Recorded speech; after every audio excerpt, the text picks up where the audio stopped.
இன்னைக்கு நம்ம பார்க்க போற தலைப்பு பாத்தீங்க அப்படின்னா மாடர்னைசேஷன், இண்டஸ்ட்ரியலைசேஷன் அண்ட் அர்பனைசேஷன். அதாவது நவீனமயமாதல், தொழில்மயமாதல், நகரமயமாதல். இது மூணுத்துக்கும் உள்ள தொடர்புகள். அப்புறம் இவங்க இது மூணுங்க சேர்ந்து சொசைட்டில என்ன மாதிரியான தாக்கத்தை ஏற்படுத்தினாங்க அப்படிங்கறத பத்தி தான் இன்னைக்கு நம்ம பார்க்க போறோம். அப்ப சமூகத்துல இது மூணும் இன்னைக்கு இருக்கிற போது எப்படியெல்லாம் இந்த நவீனமயமாதலுக்கும் தொழில்மயமாதலுக்கும் உள்ள தொடர்பு என்ன, இது ஒன்றை சார்ந்து இருக்கா இல்ல சாராம இருக்கா அப்படிங்கறத பத்தி நம்ம இன்னைக்கு பார்க்க போறோம். இப்ப முதல்ல பார்த்தோம் அப்படின்னா நவீனமயமாதல், தொழில்மயமாதல் மற்றும் நகரமயமாதல் இது மூணு என்ன சொல்றாங்கன்னா சமூக மாற்றத்தின் 3 முக்கிய செயல்முறைகள் அப்படின்னு சொல்றாங்க. ஏன்னா இது மூணு இன்னைக்கு ஏற்படுத்திருக்கக்கூடிய இம்பாக்ட் தான் இப்ப நம்ம பாத்துக்கிட்டு இருக்க ஒரு அட்வான்ஸ் சொசைட்டி நம்ம சொல்லிக்கிட்டு இருக்கோம், ஒரு காம்ப்ளெக்ஸ் சொசைட்டி உருவாகிறதுக்கு காரணமா இருக்கிறது இந்த 3 விஷயம் அப்படின்னு சொல்றாங்க. அப்ப இதன் மூலம் வளர்ச்சியின் செயல்முறையை தான் நம்மளால விளக்க முடியும். இப்ப நம்ம இன்னைக்கு சொல்றோம், இன்னைக்கு நம்மளுடைய நாடு வளர்ச்சி அடைஞ்சிருக்கு, இன்னைக்கு நம்ம மனித வளம் வளர்ச்சி அடைஞ்சிருக்கு அப்படிங்கறத வச்சு நம்ம அப்படிங்கறத எப்படி சொல்ல முடியும் அப்படின்னா இந்த நவீனமயமாதல் வச்சுதான் சொல்ல முடியும். நாங்க இவ்வளவு தூரம் நவீனம் அடைஞ்சிருக்கோம் அப்படின்னா நம்ம அதை வளர்ச்சி அடைஞ்சிருக்கோம் அப்படின்னு எடுத்துக்கலாம். அதே மாதிரி தொழில்மயமாதல், இண்டஸ்ட்ரியலைசேஷன் நடந்திருக்கு அப்படின்னா நம்ம அந்த துறைகள்ல வளர்ச்சி அடைஞ்சிருக்கோம்னு சொல்றோம். அதே மாதிரி நகரமயமாதல் அப்படின்னா நகரத்துல என்ன இருக்கும், சேவைகள் அதிகமா இருக்கும், நம்மளுக்கு கிடைக்கக்கூடிய ஃபெசிலிட்டிஸ் அக்சசிபிலிட்டியா இருக்கும், இதெல்லாமே அதிகமா, கல்வி நிறுவனங்கள் அதிகமா இருக்கும், மற்றும் பல இந்த மாதிரி நிறைய ஃபெசிலிட்டிஸ் நம்மளால ஆக்சஸ் பண்ணிக்கவும், எம்ப்ளாய்மெண்ட் ஆப்பர்ச்சுனிட்டிஸ் அங்க அதிகமா இருக்கும். ஸோ இந்த மாதிரியான விஷயங்கள்லாம் அதிகமா இருக்கக்கூடிய அந்த நகரமயமாதல் அப்படிங்கிற ஒரு விஷயம் அதிகமா நடக்கிறப்போ நம்மளால என்ன சொல்ல முடியுது அப்படின்னா நம்ம வளர்ச்சி அடைஞ்சிருக்கோம். அப்ப அந்த வளர்ச்சி, இந்த மேம்பாடு, டெவலப்மெண்ட், இந்த மாதிரியான விஷயங்கள் எல்லாம் நம்ம விளக்கும் போது இவங்க 3 பேர் ஒரு முக்கிய காரணிகளா அமைஞ்சிடறாங்க. அப்ப அதனால நம்ம என்ன பண்றோம் அப்படின்னா இந்த 3 பேரை பத்தி, அதாவது நவீனமயமாதல், தொழில்மயமாதல் மற்றும் நகரமயமாதல், இவங்களை பத்தி நம்ம பார்க்க போறோம். இப்ப 18ஆம் நூற்றாண்டுல பாத்தீங்க அப்படின்னா அறிவொளியின் சொற்பொழிவுகளுடன் ஐரோப்பாவில் நவீன சமூகங்கள் தோன்றின அப்படின்னு சொல்றாங்க.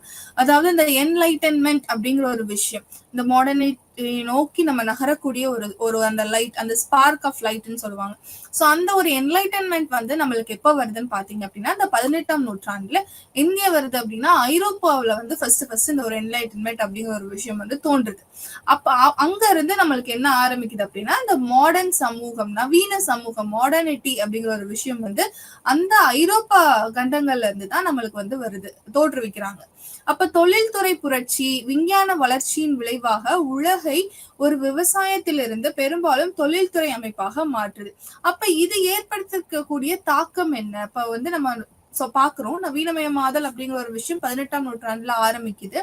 அப்ப அதை ஏற்படுத்திக்கக்கூடிய தாக்கம் என்ன அப்படிங்கறத பாக்குறோம். அப்ப அங்க என்ன ஆகுது அப்படின்னா ஒரு இன்ஜினை கண்டுபிடிக்கிறாங்க, ஒரு மிஷின்ஸ் இன்வென்ட் பண்றாங்க, புது புது விஷயங்களை கண்டுபிடிக்கிறாங்க.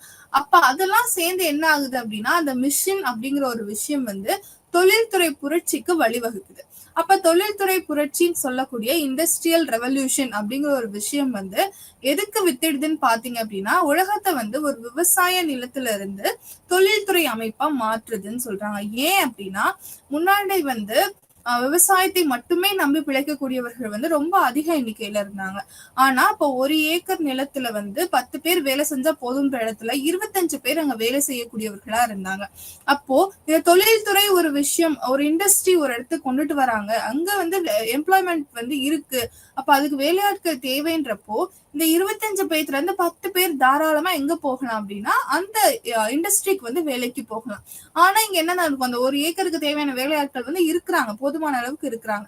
அப்போ இந்த எக்ஸ்ட்ரா அந்த எக்ஸ்ட்ரா பேர்டனை யார் எடுத்துட்டு போறாங்க அப்படின்னா அந்த தொழில்துறை. அப்ப அதிகமான பேர் அங்க ரெகுலரா என்ன கிடைக்கும் அப்படின்னா ரெகுலரா சேலரி கிடைக்க ஆரம்பிக்கல, சம்பளம் அவங்களுக்கு என்ன ஆகும் அப்படின்னா மாதம் மாதம் வரும், இல்ல வாரம் வாரம் வரும், ஏதோ ஒரு விதத்துல. ஆனா அவங்களுக்கு என்ன ஆகுது, ரெகுலரா அந்த பேமெண்ட் அப்படிங்கிற ஒரு விஷயம் அவங்களுக்கு கிடைக்க ஆரம்பிக்குது. அப்ப என்ன பண்றாங்க அப்படின்னா விவசாயங்கள்ல நம்ம ரெகுலரா பேமெண்ட் கிடைக்குமானா அது பெரிய ஒரு கேள்விக்குறிதான். ஏன்னா சீசனுக்கு எப்பெல்லாம் நடவு நடப்படுகிறதோ, எப்பெல்லாம் விதைகள் விதைக்கப்படுகிறதோ, எப்பெல்லாம் விவசாயம் பண்ண அந்த நேரத்துல பண்றாங்களோ அந்த சீசனுக்கு மட்டும்தான் அவங்களுக்கு என்ன கிடைக்கும் அப்படின்னா அந்த சம்பளம் அப்படிங்கிற அந்த பேமெண்ட் அப்படிங்கிற ஒரு விஷயம் கிடைக்கும். மித்த நேரம்லாம் அவங்க வேற ஏதாவது ஒரு வேலையை நம்பிதான் அவங்க இருக்க வேண்டிய சூழ்நிலைகள் இருக்கு. அப்போ இந்த மாதிரி மாதம் மாதம் அவங்களுக்கு ரெகுலரா ஒரு விஷயம் சம்பளம் அப்படிங்கிற ஒரு விஷயம் அவங்க கை கிடைக்கிறப்போ நிறைய பேர் என்ன செய்யறாங்கன்னு பாத்தீங்க அப்படின்னா அந்த விவசாயத்தை விட்டுட்டு தொழில்துறை நோக்கி மூவ் ஆக ஆரம்பிக்கிறாங்க. சோ இப்படிதான் என்ன ஆகுது அப்படின்னா இண்டஸ்ட்ரியலைசேஷன் உருவாகுது. நிறைய பேர் விவசாயத்தை விட்டுட்டு தொழில்துறைக்கு மூவ் ஆக ஆரம்பிக்கிறாங்க. அதனால தொழில்துறை வந்து மேம்பாடு அடைய வந்து ஆரம்பிக்குது. நிறைய பேர் இண்டஸ்ட்ரி ஸ்டார்ட் பண்றாங்க, நிறைய இண்டஸ்ட்ரீஸ் டெவலப் ஆகுது. நம்ம இண்டஸ்ட்ரியல் ரெவல்யூஷனை நோக்கி மூவ் ஆகுறோம். அதுக்கப்புறம் பாத்தீங்க அப்படின்னா நவீனமயமாக்கல். இப்ப நவீனமயமாக்கல், மாடர்னைசேஷன் அப்படின்னா என்ன? இப்ப நவீனமயமாக்கல் என்பது சமூக மாற்றத்தின் பல பரிமாண செயல்முறையாகும். இது ஒரு சமூகத்தின் சமூக, கலாச்சார, பொருளாதார மற்றும் அரசியல் அமைப்பை மாற்றுகிறது. அப்ப நவீனமயமாக்கல், இந்த மாடர்னைசேஷன் அப்படிங்கிற ஒரு விஷயம் சமூகத்துல என்னென்ன மாதிரியான மாற்றங்கள்லாம் ஏற்படுத்துது, எதுலாம் வந்து மாற்றங்களை கொண்டுட்டு வருதுன்னு பார்த்தோம் அப்படின்னா, சமூகத்துல கொண்டுட்டு வருது சொசைட்டல் சேஞ்சஸ் நடக்குதுன்னு பாக்குறோம். கலாச்சாரம், கல்ச்சுரல் சேஞ்சஸ் நடக்குது, பொருளாதார மாற்றம் நடக்குது, எக்கனாமிக்கல் சேஞ்சஸ் நடக்குது, அரசியல் அமைப்பை மாற்றுகிறது. கண்டிப்பா வந்து என்ன ஆகுதுன்னா பாலிட்டிலையும் வந்து சேஞ்சஸ் கொண்டுட்டு வருது. என்னென்ன மாதிரியான சேஞ்சஸ் எல்லாம் கொண்டு வருது இந்த மாடர்னைசேஷன்? இப்ப பாலிட்டி நம்ம பார்த்தோம். அரசியல்ல என்ன மாற்றங்கள் கொண்டுட்டு வருது அப்படின்னா, நம்ம கான்ஸ்டிடியூஷன் ஒண்ணு கிரியேட் பண்ணி அதை பேஸ் பண்ணி நம்ம ரூல் பண்ண ஆரம்பிக்கிறோம். அதுதான் வந்து சட்டத்தின்படி ஆட்சின்னு சொல்லி நம்ம வந்து ரூல் பண்ணிக்கிட்டு இருக்கோம். அது மட்டும் இல்லாம நிறைய வந்து பொலிட்டிக்கல் பார்ட்டிஸ் வச்சு டெமோக்ரஸின்னு ஒரு விஷயம், அந்த மொனார்கில இருந்து ஒற்றை தலைமை ஆட்சியில இருந்து நம்ம என்ன பண்றோம் அப்படின்னா டெமோக்ரஸின்னு ஒரு விஷயம், அந்த மக்களாட்சியை வந்து நம்ம கொண்டு வந்திருக்கோம். ஸோ இதெல்லாம் வந்து நிறைய மாற்றங்களை வந்து நம்ம கொண்டுட்டு வந்துட்டு இருக்கோம். ஸோ இதெல்லாம் வந்து நவீனமயமாக்கலினுடைய டெவலப்மெண்ட் அப்படின்னு நம்ம சொல்றோம். அப்ப அறிவொளி நவீனத்துவத்தின் முதல் நாட்டம், அந்த என்லைட்டன்மெண்ட் தான் என்ன சொல்றாங்க அப்படின்னா, அந்த என்லைட்டன்மெண்ட் அப்படிங்கிற ஒரு விஷயம் தான் இந்த நவீனமயமாக்கலுக்கு ஒரு முதல் அடிக்கல்லா இருந்திருக்கு அப்படின்னு சொல்றாங்க. அப்ப இந்த ஜேம்ஸ் ஓ கானல் அப்படிங்கிறவரு 1976 என்ன சொல்றாரு அப்படின்னா, இந்த நவீனமயமாக்கலை ஒரு பாரம்பரிய அல்லது முன் தொழில்நுட்ப சமூகம் கடந்து செல்லும் ஒரு செயல்முறையாக வரையறுக்கிறார். ஏனெனில் இது இயந்திர தொழில்நுட்பத்தால் வகைப்படுத்தப்படும் சமூக மாற்றத்திற்கு உட்படுகிறது. பகுத்தறிவு மற்றும் மதச்சார்பற்ற அணுகுமுறைகள் மற்றும் மிகவும் வேறுபட்ட சமூக கட்டமைப்புகள் இது எல்லாமே அதுக்குள்ள இருக்குன்னு சொல்றாரு. அதாவது ஜேம்ஸ் அப்படிங்கிறவர் வந்து நவீனமயமாக்கலை வந்து எப்படி பாக்குறாரு அப்படின்னா, ஒரு பாரம்பரியம் இல்ல வந்து தொழில்நுட்பத்துக்கு முந்தின ஒரு சமூகமா இருந்த ஒரு சமூகம் வந்து இப்ப வந்து எப்படி ஆகுது அப்படின்னா, பல தொழில்துறை சார்ந்த ஒரு சமூகமா மாறுது. அதுக்கேத்த மாதிரி அவங்களுடைய அந்த பிலிப் சிஸ்டம் வந்து மாத்திக்க ஆரம்பிக்கிறாங்கன்னு சொல்றாரு. இயந்திர தொழில்நுட்பத்தால் வகைப்படுத்தப்படும் சமூகமாக மாற்றப்படுகிறது. அதாவது என்ன பண்றாங்க அப்படின்னா, முன்னாடி வந்து வேற மாதிரியான ஒரு ஸ்ட்ராட்டிபிகேஷன் வந்து சொசைட்டில இருக்கு. ஆனா இந்த தொழில்துறை புரட்சி வந்ததுக்கு அப்புறம் அதனுடைய ஸ்ட்ராட்டிபிகேஷன் வேற மாதிரி இருக்கு. எப்படின்னா அவங்க என்ன சொல்றாங்கன்னா, தொழில்நுட்பத்தால் வகைப்படுத்தப்படும் சமூகம். தொழில்நுட்பம்னா யாரெல்லாம் வந்து இப்ப ஒரு ஆர்கனைசேஷன் இருக்கு, ஒரு இண்டஸ்ட்ரீஸ் இருக்கு அப்படின்னா, அதுல ஹையர் அபிஷியல்ஸ் எல்லாம் வந்து தனி ஒரு ரெஸ்பெக்ட் கொடுப்பாங்க, தனி மரியாதை கொடுப்பாங்க, அவங்களுக்குன்னு ஒரு தனி கேபினெட் இருக்கும். அப்ப அந்த மாதிரியான வகைப்படுத்தல் வந்து அதிகமா இருக்கு. யாரெல்லாம் வந்து எக்ஸ்பர்டைஸா ஆகுறாங்களோ, ஒரு விஷயத்துல மட்டும் அவங்க ரொம்ப எக்ஸ்பர்ட்டா இருப்பாங்கன்னா அவங்களுக்கான மரியாதை வந்து வேற மாதிரி இருக்கும். அவங்களுக்கான சம்பளமும் வந்து உயர்வாக கொடுக்கப்படும் இல்லையா? சோ அந்த மாதிரி அவங்கள அந்த மாதிரி வகைப்படுத்தப்படுறாங்க. எல்லாத்துலயுமே வந்து ஒரு ஸ்பெஷலைசேஷன் கிரியேட் ஆகுது அப்படின்னு சொல்றாங்க. இப்ப பகுத்தறிவு வருது, ராடிக்கல் திங்கிங் வந்து அதிகமா நடக்க ஆரம்பிக்குதுன்னு சொல்றாங்க. எல்லா விஷயங்கள்லயும் அவங்க சொல்றதெல்லாம் அப்படியே ஏற்றுக்கொள்ளாம நம்ம ஏன் எதுக்குன்னு கேள்வி கேட்கிறோம். அது ஆராய்ச்சி செய்யப்படுகிறது. அதுக்கான ஒரு புரிதலை வந்து நம்ம கிட்ட கிரியேட் பண்ணுது. சோ இதெல்லாம் வந்து மாடர்னைசேஷன்னாலதான் நடக்குது. இது எப்படி சொல்றாருன்னா, மாடர்னிட்டி வந்தனாலதான் நம்மளால என்ன பண்ண முடியுதுன்னா, எல்லா லாங்குவேஜஸ், அதாவது எல்லா கல்ச்சுரல்ல இருக்கக்கூடிய எல்லா நாடுகள்ல இருக்கக்கூடிய அறிவுகளை எல்லாம் நம்ம ஒன்று திரட்டி நம்ம வந்து அதை ஒரு தொகுப்பா படுத்தி நம்ம வந்து நம்மளுக்கு என்ன எந்தெந்த வயதுகள்ல என்னென்ன தேவையோ அதெல்லாம் வந்து நம்ம பாட புத்தகங்களை கொடுத்து நம்ம படிச்சுக்கிட்டு வரோம். அப்ப அந்த மாதிரியான ஒரு கல்வி இருக்கிறப்போ அந்த கல்வியால நம்ம என்ன பண்றோம்னா நம்மளுக்கு பகுத்தறிவு வந்து வளருதுன்னு சொல்றாங்க. அது மட்டும் இல்லாம மதச்சார்பற்ற அணுகுமுறைகள் வந்து இருக்கு. ஏன்னா இன்னைக்கு நம்ம எக்ஸாம்பிளா நம்ம இந்தியாவையே நம்ம எடுத்துக்கிட்டோம், நம்மளோட இந்திய நாடை எடுத்துக்கிட்டோம் அப்படின்னா, இந்திய நாடு வந்து ஒரு மதச்சார்பற்ற நாடு. ஏன்னா நாட்டுக்குன்னு வந்து நம்ம எந்த ஒரு ரிலீஜனையும் வைக்கல. ஏன் அப்படின்னா நம்ம இந்திய நாடு வந்து ஒரு கல்ச்சுரல் டைவர்சிட்டி கொண்ட ஒரு நாடு. அப்ப ஒரே ஒரு மதம் மட்டும் வச்சோம் அப்படின்னா அந்த ஒரு மதத்துக்காக வந்து நம்ம என்ன பண்றோம், பாரபட்சம் பாக்குற மாதிரி ஆயிரும். அதனால இந்திய நாடுங்கிறது எல்லா மதத்திற்கும் வந்து உரிய நாடு, எல்லா பிலீஃப் சிஸ்டம் எல்லா மக்களுக்குமே வந்து உரிய வந்து ஒரு நாடு அப்படின்னு சொல்றாங்க. எந்த மக்களா இருக்கட்டும், அவங்க எந்த சாமியை வேணா எல்லா சாமியே கும்பிடாதவங்களா கூட இருக்கட்டும், அவங்க எல்லாத்துக்குமே என்ன அப்படின்னா இந்திய நாட்டுல இடம் இருக்கு. ஸோ இந்திய மக்களுக்கு வந்து அவங்க என்ன பிலீஃப் சிஸ்டம் வேணாலும் ஃபாலோ பண்ணிக்கலாம் அப்படிங்கிற ஒரு கட்டமைப்பை வந்து கொண்டு வருது. இது எதனுடைய தாக்கம்னு சொல்றாங்க அப்படின்னா, இந்த நவீனமயமாதலுடைய தாக்கம் அப்படின்னு ஜேம்ஸ் ஓ அவர்கள் வந்து சொல்றாங்க. அதுக்கப்புறம் டேனியல் லர்னர் இவர் என்ன சொல்றாரு அப்படின்னா 1958 நவீனமயமாக்கல் அப்படிங்கிற ஒரு விஷயம் சமூக மாற்றத்தின் செயல்முறை அப்படின்னு சொல்றாங்க. அந்த ஒரு ப்ரொசீஜர் அப்படின்னு சொல்றாரு. என்ன ப்ரொசீஜர் அப்படின்னா, இதன் மூலம் குறைந்த வளர்ச்சியடைந்த சமூகங்கள் மிகவும் வளர்ந்த சமூகங்களுக்கு பொதுவான பண்புகளை பெறுகின்றன. இந்த செயல்முறை சர்வதேச அல்லது சமூகங்களுக்கு இடையேயான தகவல் தொடர்பு மூலம் செயல்படுத்தப்படுகிறது அப்படின்னு சொல்றாங்க. அதாவது இந்த நவீனமயமாக்கலை நம்ம எப்படி பார்க்கலாம் அப்படின்னா, நம்ம டெவலப்டு நேஷனுக்கும் அண்டர் டெவலப்டு நேஷனுக்கும் உள்ள டிஃபரன்சஸ் நம்மளால பார்க்க முடியுது இல்லையா? அதை பார்த்தாலே நம்மளுக்கு வந்து என்ன தெரிஞ்சிடும் அப்படின்னா, இந்த மாடர்னைசேஷன் வந்து அதை பத்தின புரிதல் வந்து நம்மளுக்கு வந்துடும் அப்படின்னு சொல்றாங்க. அவங்களுக்குன்னு சில பொது பண்புகள் வந்து இருக்கும். அப்ப அந்த செயல்முறையை வந்து நிறைய இன்டர்நேஷனல் சொசைட்டிஸ் எல்லாம் என்ன பண்ணுது அப்படின்னா, அந்த தகவல் தொடர்பு மூலம் வந்து செயல்படுத்தப்படுகிறது அப்படின்னு சொல்றாங்க. இப்ப லேர்னரோட நவீன சமூகங்களின் சில பண்புகளை வழங்குகிறார். அப்ப இவர் என்ன சொல்றாரு அப்படின்னா, நவீன சமூகம் அப்படின்னா அதுக்குன்னு சில கேரக்டரிஸ்டிக்ஸ் கொடுக்குறாரு, அதுக்குன்னு சில பண்புகளை வந்து இவர் கொடுக்குறாரு. அது என்னென்ன பண்புன்னு பாத்தீங்க அப்படின்னா, பொருளாதாரத்துல தன்னிறைவு வளர்ச்சியின் அளவு, அதாவது பொருளாதாரத்துல அவங்க நாடு வந்து தன்னிறைவு அடைஞ்சிருக்கணும்.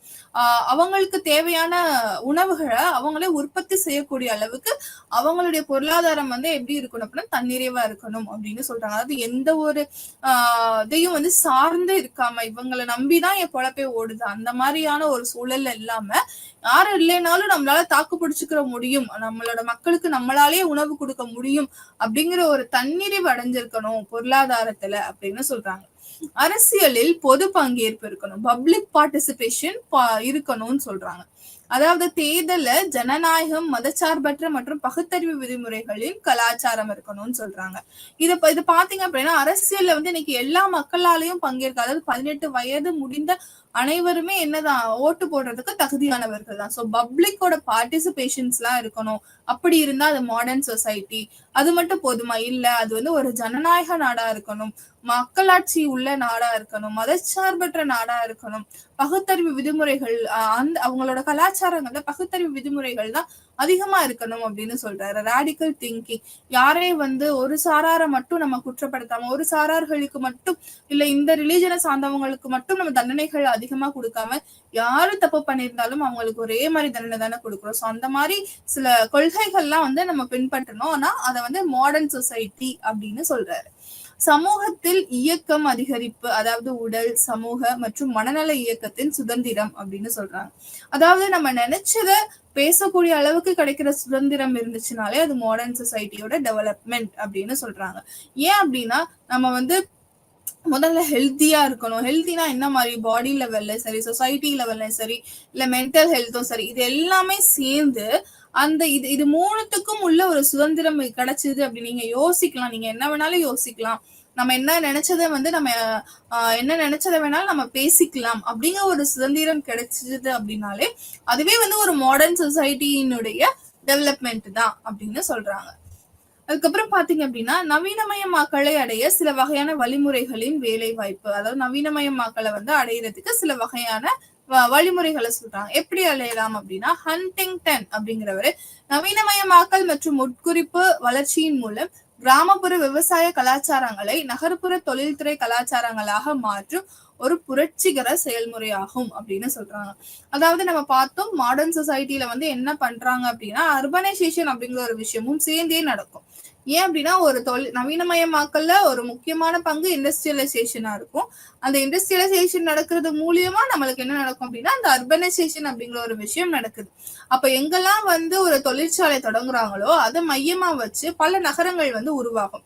ஏன்னா இப்ப தொழிற்சாலைன்னு ஒண்ணு உருவாக்குறா கண்டிப்பா வந்து 300-400 பேர் ஒரு பல்கா வந்து அந்த இடத்துல வேலை பாக்குறாங்கன்னு வச்சுக்கோங்களேன். கண்டிப்பா அதை சுத்தி என்ன உருவாகும்? ஒரு கல்வி நிலையங்கள், நிறுவனங்கள் வந்து நிறைய கொண்டுட்டு வருவாங்க. அவங்களுக்கு சாப்பிட நிறைய ஹோட்டல்ஸ் அந்த இடத்துல வரும். அவங்களுக்கு உடம்பு சரியில்லைன்னா அதை பாதுகாக்கிறதுக்காக நிறைய குட்டி குட்டி கிளினிக்ஸ் வரலாம், ஹாஸ்பிட்டல்ஸ் வரலாம். இப்படி அவங்களுக்கு தேவைக்காக நிறைய கடைகள் கொண்டுட்டு வருவாங்க. சோ இந்த மாதிரியான அவங்களுக்கு தேவைக்காக அதை சுத்தி என்ன ஆகும் அப்படின்னா டக்குன்னு வந்து ஒரு சிட்டி வந்து அந்த இடத்துல வந்து பில்ட் பண்ண ஆரம்பிக்கும், ஒரு கிரியேட் ஆயிரும் அதுவாவே. அப்போ அந்த சிட்டி வந்து கிரியேட் ஆகும்போது ஆனா அங்க வேலை பாக்குறவங்க எல்லாம் பாத்தீங்க அப்படின்னா டக்குன்னு ஒரே நாள்ல வந்து எல்லாருமே சிட்டிக்குள்ள இருந்து வந்திருக்க மாட்டாங்க அந்த வேலைக்கு இல்லையா. அப்ப பல கிராமங்கள்ல இருந்து வந்திருக்கவங்க தான் அந்த ஒரு தொழிற்சாலை வந்து வேலை பார்த்துட்டு இருப்பாங்க. அப்போ அங்க அவங்க ஃபாலோ பண்ணிக்கிட்டு வந்து அந்த ஒரு விவசாய கலாச்சாரம் வந்து ஒரு தொழில்துறை கலாச்சாரமா மாறுறது ஒரு புரட்சி அப்படின்னு சொல்றாரு. அந்த ஒரு புரட்சி தான் எங்க நடக்குதுன்னு பாத்தீங்க அப்படின்னா இந்த நவீனமயமாக்கல் நடக்குது. யோசிச்சு பாருங்க, ஒரு 2-3 கிராமங்களை சுத்தி ஒரு அவுட்டர்ல ஒரு இண்டஸ்ட்ரி வருது அப்படின்னா அந்த இண்டஸ்ட்ரியை சுத்தி ஒரு குட்டி சிட்டி அந்த அவுட்டர்லயே வந்து அந்த அவுட்ஸ்கட்ஸ்ல ஒரு சிட்டி ஃபார்ம் ஆகுது. அப்ப அது அங்க வேலை பாக்குறவங்க யாரா இருப்பாங்கன்னா அந்த சுத்தி இருக்க அந்த ஒரு 5-6 கிராமத்துல இருந்து தான் அங்க வந்து வேலைக்கு வந்திருப்பாங்க. அப்ப இவங்க வந்து என்ன பண்றாங்க, இந்த கடைகள் எல்லாம் பாக்குறாங்க, இங்க வந்து இருக்க எஜுகேஷன் இன்ஸ்டிடியூஷன்ஸ் எல்லாம் பாக்குறாங்க. அப்ப அவங்களோட அவங்க டெய்லி வந்துட்டு போற இடம் அப்படிங்கிற அவங்கள அறியாமையே அவங்க வந்து அந்த மாடர்ன் கல்ச்சரை வந்து உள்வாங்க ஆரம்பிச்சிருவாங்க. அப்போ ஒரு கிராம கலாச்சாரம், ஒரு விவசாய கலாச்சாரம் ஒரு தொழில்துறை கலாச்சாரமா மாறுது இல்லையா? இது வரைக்கும் அவங்க விவசாய வேலைகளை மட்டுமே பார்த்து கொண்டிருந்தவங்க ஒரு தொழில்துறைக்குள்ள வந்து மிஷினோட அவங்களோட என்விரான்மெண்ட் ஃபுல்லா மிஷின்ஸா ஆக ஆரம்பிச்சிரும் இல்லையா? சோ அந்த மாதிரியான ஒரு கலாச்சாரமா மாறுறத வந்து என்ன சொல்றாருன்னா மாடர்னிட்டி அப்படின்னு சொல்றாங்க. ஒரு முறையான செயல்முறையாக நவீனமயமாக்கல் என்பது பல்வேறு சக்திகள் மற்றும் செயல்முறைகளின் விளைவாகும். பொருளாதாரம் அப்படின்னு சொல்ல, அதாவது நிறைய விஷயங்கள் நவீனமயமாக்கல் அப்படிங்கிறது ஒரு சிங்கிள் திங் கிடையாது, நிறைய ஃபேக்டர்ஸ் வந்து அதுக்கு ஹெல்ப் பண்ணுது அப்படின்னு சொல்றாங்க. என்னென்ன மாதிரியான காரணிகள்லாம் அதுக்கு உதவுது அப்படின்னு பாத்தீங்க அப்படின்னா பொருளாதாரம் அப்படிங்கிற ஒரு விஷயம், உலகளாவிய முதலாளித்துவ பொருளாதாரம் அப்படின்னு சொல்றோம். முதலாளித்துவ பொருளாதாரம் அப்படின்னா கேபிட்டலிஸ்ட் அந்த ஃபார்மேஷன்ல இருக்கு ஒரு பொருளாதாரம். அரசியல், மதச்சார்பற்ற அரசு மற்றும் அரசியலின் எழுச்சி அப்படின்னு சொல்றோம். மதச்சார்பற்ற அரசா இருக்கு, எந்த ஒரு மதத்தையும் சாராம நம்மளோட திங்கிங் ப்ராசஸ் எல்லாம் ரேடிக்கல் திங்கிங்கா, பகுத்தறிவா, அதோட கொள்கைகள் எல்லாமே அந்த மாதிரி முடிவு செய்யப்பட்டிருக்கும். சோ அந்த மாதிரியான ஒரு அரசியல். சமூகம் எப்படி இருக்கணும், வகுப்புகளின் உருவாக்கம் மற்றும் மேம்பட்ட பாலியல் மற்றும் சமூக உழைப்பு பிரிவு மற்றும் கலாச்சாரம் அப்படின்னு சொல்றாங்க. அதாவது அந்த சமூகம் வந்து எப்படி இருக்கணும் அப்படின்னா மேம்பட்ட பாலியல், அதாவது ஜெண்டர் டிஸ்கிரிமினேஷன்ஸ் எல்லாம் இல்லாம ஒரு சமூக உழைப்பு பிரிவா இருக்கணும் அப்படின்னு சொல்றாங்க. கலாச்சாரம் எப்படி இருக்கணும், மதத்திலிருந்து மதச்சார்பற்ற கலாச்சாரத்திற்கு மாறு. சோ இது எல்லாம் காரணிகளும் முக்கியமான ஒன்றா எதுல இருக்குன்னு சொல்றாங்க அப்படின்னா நவீனமயமாக்கல்ல இருக்கு அப்படின்னு சொல்றாங்க. சுருக்கமாக பின்வருவன நவீனமயமாக்கலின் பண்புகள் அப்படின்னு சொல்லியிருக்காங்க. அப்ப இத பத்தி ஒவ்வொருத்தரும் என்ன சொல்லியிருக்காங்க அப்படின்னு பாத்தீங்க அப்படின்னா நிறைய கிளாசிக்கல் திங்கர்ஸ் எல்லாம் வந்து சில விஷயங்கள் சொல்லியிருப்பாங்க மாடர்னிட்டி பத்தி. அவங்களுடைய கருத்துக்கள்லாம் எப்படி இருக்குன்னு நம்ம பார்ப்போம். அதுல முதலாவதாக இருக்கக்கூடியது பாத்தீங்க அப்படின்னா கார்ல் மார்க்ஸ் நம்ம சொல்லக்கூடியவர் உற்பத்தி முறைகள் பற்றியது தனது பகுப்பாய்வில் முதலாளித்துவத்தில் பண்ட உற்பத்தி பற்றி பேசுறாரு. அதுல ப்ரொடக்ஷனை பத்தி வந்து அவர் பேசுறாரு. இது அடக்குமுறை, சுரண்டல் மற்றும் அந்நியப்படுத்துதலுக்கு வழிவகுத்தது. இறுதி முன்னேற்றம் சோசியலிசத்தை அடைவதில் உள்ளது என்று அவர் கருத்து தெரிவிக்கிறார். அப்ப மார்க்ஸோடைய கருத்து என்னன்னு பாத்தீங்க அப்படின்னா இந்த மாடர்னைசேஷனை வந்து அவர் அக்செப்ட் பண்ணிக்கல. அவர் என்ன நினைக்கிறாரு அப்படின்னா இந்த மாடர்னைசேஷன் அப்படிங்கிற ஒரு விஷயம் வந்து சமூகத்துக்கு வந்து நல்லது கிடையாது. இது எதை நோக்கி போகுது அப்படின்னா ஒரு முதலாளித்துவத்தை நோக்கி போகுது. அப்ப இந்த இண்டஸ்ட்ரியலைசேஷன்ல யாருக்கு அதிகமான நன்மைகள் செய்யுதுன்னு பாத்தீங்க அப்படின்னா இந்த முதலாளிகள், அந்த பெரும் முதலாளிகளுக்கு மட்டும்தான் நன்மை செய்யுது. அவர் வந்து லாபத்துல வந்து அவர் பாக்குற லாபம் வந்து உங்களுக்கு கிடைக்குதா, அது அவருக்கு மட்டும்தானே செய்யுது. உழைக்கும் வர்க்கமாகிய நீங்கள் உழைத்து கொண்டேதான் இருக்கிறீங்க, உங்களோட உழைப்புகள் வந்து சுரண்டப்படுது. அந்த இடத்துல நீங்க வந்து ஒரு பொருள்ல இருந்து அந்நியப்படுத்தப்படுறீங்க அப்படின்னு சொல்றாரு. ஏன் இந்த அந்நியப்படுத்தப்படுதல், ஏலியனைசேஷன் அப்படின்னு எதை சொல்ல வராரு பாத்தீங்க அப்படின்னா ஒரு பொருளை வந்து ஒருத்தர் உற்பத்தி பண்றாரு ஒரு ஃபேக்டரியில, ஆனா அந்த பொருள் வந்து அவருக்கு சொந்தமானது கிடையாது இல்லையா? அந்த கம்பெனியோட நேம் போட்டு லேபிள் போட்டுதான் வெளியில மார்க்கெட்ல விற்கும். அங்க போய் மார்க்கெட்ல தான் இவரால போய் வாங்க முடியும். ஆனா அந்த ஒரு பேனாவை செஞ்சவர் வந்து யாரா இருப்பாரு அப்படின்னா அந்த தொழிலாளி, மேனுஃபேக்சரிங் டிபார்ட்மெண்ட்ல இருக்கக்கூடிய அந்த ஒரு தொழிலாளி செஞ்ச ஒரு பேனாவை அவர் போய் மார்க்கெட்ல தான் வாங்க முடியும். அவர் உற்பத்தி செஞ்சப்பட்ட பொருள் வந்து அவருக்கு சொந்தமானது கிடையாது. சோ இப்படி வந்து பொருட்கள்ல இருந்து அந்நியப்படுத்தப்படுறாங்க, அவங்களோட உரிமைகள்ல இருந்து அந்நியப்படுத்தப்படுறாங்க, அவங்க வந்து அவங்களோட சமூகத்துல இருந்து அந்நியப்படுத்தப்படுறாங்க. இப்படி நிறைய அந்நியப்படுத்துதல் இருக்கு. அவங்க வந்து அவங்களோட உழைப்புகள்ல சுரண்டி அவங்க உழைப்புக்கு ஏற்ற வந்து ஊதியம் வந்து தரப்படுறது இல்லை. இப்படி நிறைய குற்றச்சாட்டுகளை வந்து முன்வைக்கிறாரு. சோ இதெல்லாம் போய்கிட்டே இருந்துச்சு. இந்த சுரண்டுதல் வந்து ரொம்ப ஒரு எக்ஸ்ட்ரீமுக்கு போகும்போது அந்த இடத்துல இருந்து ஒரு புரட்சி வெடிக்கும். அந்த புரட்சி வந்து ஒரு சோசியலிச சமூகத்தை வந்து கொண்டுட்டு வரும் அப்படின்னு அவர் சொல்லுவாரு. இவருடைய கருத்து இதுதான். அப்ப இவர் வந்து என்ன பண்றாரு அப்படின்னா இந்த மாடர்னைசேஷன் உடைய தாக்கத்தை வந்து வேற மாதிரி ஒரு பார்வையில பாக்குறாரு. அதுக்கப்புறம் பாத்தீங்க அப்படின்னா உழைப்பையும் வேறுபாட்டையும் பிரிப்பது சமூகத்தின் வளர்ச்சிக்கு வழிவகுக்கும் என்று டர்க்கைம் கருதினார். அதாவது உழைப்பையும் வேறுபாட்டையும் பிரிக்கிறது அப்படிங்கிற ஒரு விஷயம் சமூகத்தின் வளர்ச்சிக்கு வழிவகுக்கும் அப்படின்னு சொல்றாரு. மேலும் வேறுபாடு அதிக செயல்பாட்டுக்கு அதிக செயல்பாட்டு சார்பு, கரிம ஒற்றுமை மற்றும் நவீனத்துவத்தின் அதிக நிலைக்கு வழிவகுக்கும் அப்படின்னு சொல்றாங்க. அதாவது இவங்க வந்து என்ன சொல்றாங்க அப்படின்னா, எல்லாமே வந்து ஒரு இன்டர் டிபெண்டா தான் இருக்கும். இங்க உழைப்பையும் அந்த வேறுபாட்டு, அந்த டிஸ்கிரிமினேஷன், டிஃபரன்சியேஷன் இருக்கு இல்லையா, இது ரெண்டத்தையும் வந்து நம்ம பிரிச்சு பிரிச்சு பார்த்தோம் அப்படின்னா கண்டிப்பா வந்து அது என்ன செய்யும், ஒரு வளர்ச்சிக்கு தான் வழிவகுக்கும்னு சொல்றாங்க. நீங்க வேலை பார்க்குற இடத்துல ஒரு வேலைக்கு ஆட்கள் தேர்ந்தெடுக்கும் போது திறமையான ஒருத்தர் இருக்காரு. ஆனா அந்த திறமையான ஒருத்தர் வந்து உங்களுக்கு பிடிக்காத ஒரு காஸ்ட்லயோ, உங்களுக்கு பிடிக்காத ஒரு ரிலீஜன்லயோ இருக்காரு. அதனால நீங்க எடுக்கல. ஆனா திறமை கம்மியா இருக்கிறவர், அந்த வேலையை பத்தின அவ்வளவு நாலேஜ் இல்லாத ஒருத்தர் உங்களுடைய சமூகம் சார்ந்த ஒருத்தரா இருக்காரு, இல்ல உங்களுக்கு பிடிச்ச ரிலீஜனா இருக்காரு அப்படின்னா நீங்க அப்படி வேலைக்கு எடுத்தீங்கன்னு வச்சுக்கோங்க, என்ன ஆகும், அது வளர்ச்சியை நோக்கி போகாது. அப்போ நீங்க எந்தெந்த இடத்துல உழைப்ப தனியா பார்க்கணும், வேறுபாட்டை தனியா பார்க்கணும் அப்படிங்கிற ஒரு விஷயத்த வந்து டர்கைம் வந்து முன்ன வைக்கிறாரு. அப்புறம் மேக்ஸ் வெபரை பொறுத்த வரைக்கும் பாத்தீங்க அப்படின்னா, தொழில்துறை சமூகத்தின் தோற்றம், அதிகாரத்துவ பகுத்தறிவு சமூகத்தின் எழுச்சிக்கு வழிவகுக்கும் மற்றும் சமூக முன்னேற்றம் பகுத்தறிவு மூலம் வளரும் அப்படின்னு சொல்றாரு. நவீனத்துவம் ஆழ்நிலை உலகத்தை கைவிட்டு அறிவியல் மற்றும் சமூக நடவடிக்கைகளின் பகுத்தறிவு கணக்கீட்டிற்கு ஆதிக்கம் செலுத்துது அப்படின்னு சொல்றாங்க.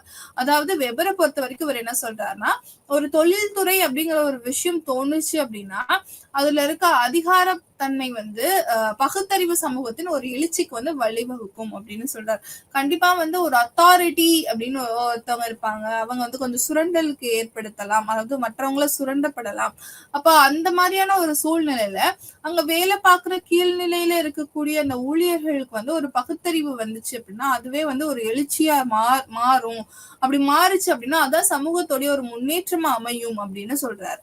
அப்ப பகுத்தறிவு அப்படிங்கிற ஒரு விஷயம் மூலியமா தான் இவங்களுக்குள்ள ஒரு எழுச்சி வரும் அப்படின்னு சொல்றாரு. நவீனத்துவம் அப்படிங்கிற ஒரு விஷயம் அறிவியல் மற்றும் சமூக நடவடிக்கை பகுத்தறிவு கணக்கீடு அப்படின்னு சொல்றாரு. இப்ப வந்து இண்டஸ்ட்ரியலைசேஷன் பத்தி பார்க்க போறோம். அப்ப இந்த தொழில்மயமாக்கல் அப்படின்னா என்ன? தொழில்மயமாக்கல் வந்து நவீனமயமாக்கலுக்கு வழிவகுக்கிறது அப்படின்னு சொல்றாரு. ஏன்னா நம்ம பார்த்தோம் இண்டஸ்ட்ரீஸ் வருது, இண்டஸ்ட்ரீஸின் மூலமா அவங்களுக்கு என்ன ஆகுது அப்படின்னா மாடர்னைசேஷன் வந்து வருது அப்படின்றது. இப்ப இந்த தொழில்மயமாக்கல் அப்படிங்கிற ஒரு விஷயம் சமூக மற்றும் பொருளாதார மாற்றத்தின் செயல்முறை அப்படின்னு சொல்றோம். நம்ம முன்னாடியே பார்த்த மாதிரி எக்கனாமில சேஞ்ச் கிரியேட் பண்ணுது, அப்புறம் செயல்முறைகள்ல நிறைய சேஞ்சஸ் கிரியேட் பண்ணுது, பாலிட்டியில நிறைய சேஞ்சஸ், இந்த மாதிரி நிறைய விஷயங்கள்ல வந்து இந்த மாற்றத்தை வந்து கொண்டுட்டு வருது. அந்த தொழில்முறை பாத்தீங்கன்னா அதிகமான தாக்கத்தை எதுல ஏற்படுத்துதுன்னு பாத்தீங்க அப்படின்னா இந்த பொருளாதாரத்துல வந்து ஏற்படுத்துது. பொருளாதாரம் முதன்மையாக விவசாயத்திலிருந்து பொருட்களின் உற்பத்திக்கு மாறுகிறது. அப்ப இதுவரைக்கும் ஒரு விவசாய பொருளாதாரமா இருந்த நம்ம எதை நோக்கி மூவ் ஆகுறோம் அப்படின்னா ஒரு உற்பத்தி சம்பந்தமா மாறுது. இண்டஸ்ட்ரீஸ் சொல்லக்கூடிய, அதாவது பிரைமரி செக்டார்ல இருந்து செகண்டரி செக்டாருக்கு நம்ம மூவ் ஆகுறோம். அப்ப பிரைமரி செக்டர்னா என்னன்னா அக்ரிகல்ச்சர். சோ அக்ரிகல்ச்சர்ல இருந்து மேனுஃபேக்சரிங் செக்ஷனுக்கு மாறுறது, அதான் செகண்ட் ஸ்டேஜ். அதான் இண்டஸ்ட்ரீஸ்ல, அதாவது நம்ம டெவலப் ஆகுற ஒரு விஷயத்துல செகண்ட் ஸ்டேஜ்னு சொல்லுவோம். ஸோ அக்ரிகல்ச்சர்ல இருந்து நம்ம வந்து எதுக்கு மூவ் ஆகுறோம் அப்படின்னா ஒரு மேனுஃபேக்சரிங் செக்டாருக்குள்ள மூவ் ஆகுறோம். இது செகண்டரி அப்படின்னு நம்ம செகண்டரி ப்ரொடக்ஷன் அப்படின்னு நம்ம சொல்றோம். ஸோ அதுக்கு மாறுறோம், உற்பத்திக்கு நம்ம மாறுறோம். இது உயிரற்ற சக்தி வளங்கள் பயன்பாட்டின் அடிப்படையில் இயந்திர உற்பத்தியின் தோற்றத்தை குறிக்கிறது. இது உற்பத்தியில் புரட்சியை ஏற்படுத்தியது. இது வெகுஜன உற்பத்தி மற்றும் கண்டுபிடிப்புகளுக்கு வழிவகுக்குது அப்படின்னு சொல்றாங்க. அதாவது உயிரற்ற சக்தி வளங்களின் பயன்பாட்டில் நான் லிவிங் திங்ஸ் இருக்கு இல்லையா, அதாவது நான் மெட்டீரியலிஸ்டிக் கல்ச்சர் இருக்கு, அதுக்குள்ள வந்து கொண்டுட்டு வராங்க. இது வந்து என்ன செய்யுது அப்படின்னா இயந்திர உற்பத்தி, மிஷினோட ப்ரொடக்ஷன்ஸ் வந்து அதிகமாகுது. நிறைய மிஷின்ஸ் வந்து ப்ரொடியூஸ் பண்றோம், நிறைய புது புது மிஷின்ஸை வந்து நம்ம இன்வெர்ட் பண்றோம், அதுக்கெல்லாம் வந்து இது வழிவகுக்குது. அது மட்டும் இல்லாம ஒரு மாஸ் ப்ரொடக்ஷன், ஒரு மாஸ் பீப்புளை வந்து நம்ம டார்கெட் பண்றோம். ஸோ அதனால வெகுஜன மக்களுக்கு வந்து நம்ம உற்பத்தி பண்றோம், ஒரு பெரிய ஒரு மாஸ் ப்ரொடக்ஷனை வந்து நம்ம ப்ரொடியூஸ் பண்றோம், நிறைய மக்களை வந்து நம்ம வந்து டார்கெட் பண்ணி அவங்க கிட்ட வந்து இதை கொண்டு போய் சேர்க்கிறோம் அப்படின்னு சொல்றாங்க. அப்ப தொழில்மயமாக்கல் நவீனமயமாக்கலுக்கு வழிவகுக்குதுன்றது பார்த்தோம். அப்ப தொழில்மயமாக்கல் அப்படிங்கிற ஒரு விஷயம் வந்து சமூக மற்றும் பொருளாதார மாற்றத்தோட செயல்முறை. சமூக மாற்றமும் நடக்கும், பொருளாதார மாற்றம் நடக்கும். இதன் பொருளாதாரம் முதன்மையாக விவசாயத்திலிருந்து பொருட்களுக்கு உற்பத்தியாக மாறுகிறது. இதை நம்ம பார்த்தோம். அப்ப உற்பத்தி திறனை உயர்த்துவதற்கு மூலதன உருவாக்கத்திற்கு உதவியதால் தொழில்மயமாக்கல் படிப்படியாக உலகின் புதிய வரிசையாக மாறியது. அப்ப இவங்க என்ன சொல்றாங்க அப்படின்னா, அந்த உற்பத்தி திறன் வந்து உயரணும் இல்லையா? அந்த உற்பத்தி திறன் வந்து உயர்வதற்கு மூலதனமா எது இருக்கு அப்படின்னு பாத்தீங்க அப்படின்னா, இந்த மாடர்னைசேஷன், இண்டஸ்ட்ரியலைசேஷன் அப்படிங்கிற ஒரு விஷயம் வந்து உதவியா இருக்கு. அப்ப அது உதவியா இருக்கிறனால நம்ம இண்டஸ்ட்ரியலைசேஷன் வந்து என்ன ஆகுது அப்படின்னா படிப்படியா வந்து முன்னாடி வருது. முன்னாடி வரிசையில, அதாவது இம்பார்ட்டன்ஸ் கொடுக்குற ஒரு விஷயமா வந்து இது மாறுது அப்படின்னு சொல்றாங்க. அப்ப மூலதன சொத்துக்களில் முதலீடு என்பது பொருளாதார வளர்ச்சிக்கு ஒரு முக்கியமான முன் நிபந்தனையாகும் அப்படின்னு சொல்றாங்க. அதாவது தொழில்மயமாக்கல் வேலை வாய்ப்புகளை வந்து நிறைய உருவாக்குது, கல்வி வாய்ப்புகளை வழங்குது, உணவுக்கான மேம்பட்ட அணுகலை வழங்குகிறது மற்றும் வளங்களை சிறப்பாக பயன்படுத்துகிறது அப்படின்னு சொல்றாங்க. அதாவது இண்டஸ்ட்ரியலைசேஷன்ல நம்மளுக்கு என்ன ஆகுது அப்படின்னா முதலீடுன்ற ஒரு விஷயம் பண்ணணும்.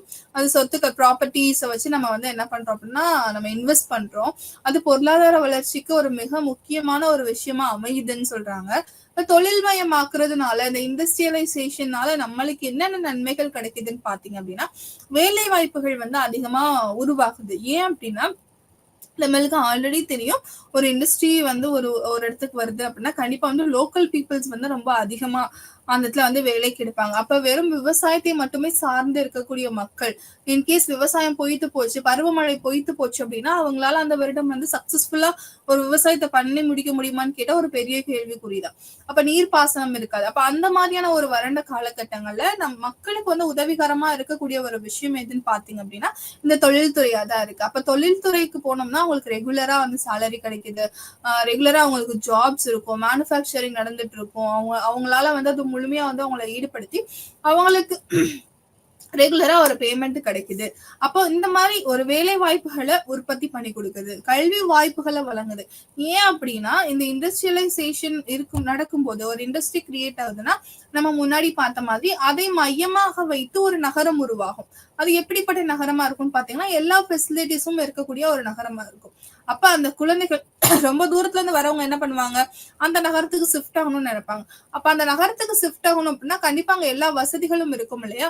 அவங்களோட குழந்தைகள் படிக்கிறதுக்கான கல்வி நிறுவனங்கள் அந்த இடத்துல வேணும், அவங்க குழந்தைகள் படிக்கிறதுக்காக கல்லூரி நிறுவனங்கள் அந்த இடத்துல வேணும், அவங்களோட குழந்தைங்களுக்கு உடம்பு சரியில்லாம போச்சு அப்படின்னா அந்த இடத்துல மருத்துவ வசதிகள் வேணும், அவங்க குழந்தைகளுக்கு தேவையான, அவங்களுக்கும் அந்த குடும்பத்திற்கும் அந்த குழந்தைகளுக்கும் தேவையான பொருட்களை வாங்குறதுக்கு அத்தியாவசிய கடைகள் வந்து அந்த இடத்துல தேவைப்படுது. சோ இந்த ஹோட்டல்ஸ் நிறைய வரும். சோ இந்த மாதிரியான விஷயங்கள் எல்லாமே வந்து என்ன ஆகும் அப்படின்னா அந்த இடத்துல வரும். சோ இப்படி வந்து இது வர்றதுனால அவங்களுக்கு நிறைய கல்வி வாய்ப்புகள் கிடைக்கும். உணவுக்கான மேம்பட்ட அதாவது சொன்ன நிறைய டிஃப்ரெண்ட் வெரைட்டிஸ் ஆஃப் ஃபுட் வந்து அங்க வரும். அது மட்டும் இல்லாம இப்போ ஒரு இண்டஸ்ட்ரியில பாத்தீங்கன்னா ஒரு ஊருக்காரங்க மட்டும் வேலை பார்க்க மாட்டாங்க இல்லையா?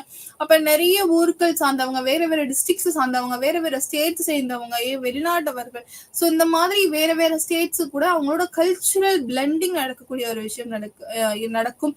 அவங்களோட கலாச்சாரம் புரிஞ்சுக்கிறது பத்தி, அவங்க நாட்டினுடைய கலாச்சாரத்தை பத்தி தெரிஞ்சுக்கிற அளவுக்கு இவங்களுக்கு வந்து என்ன ஆகும் அப்படின்னா ஒரு வாய்ப்புகள் வந்து கிடைக்கும் அப்படின்னு சொல்றாங்க. இது மூலியமான இந்த தொழில் மயமாக்கலுதலின் மூலியமாக. அப்ப இவற்றில் தொழில்துறை வளர்ச்சி என்பது உள்ளூர் பொருளாதாரத்திற்கு மிகவும் மதிப்பு மிக்கதாக ஆகிறது. அப்ப உள்ளூர் பொருளாதாரத்துக்கு டொமஸ்டிக் எக்கனாமி வைஸ் நம்மளுக்கு வந்து ரொம்ப இம்பார்ட்டண்டா இருக்கு அப்படின்னு சொல்றாங்க.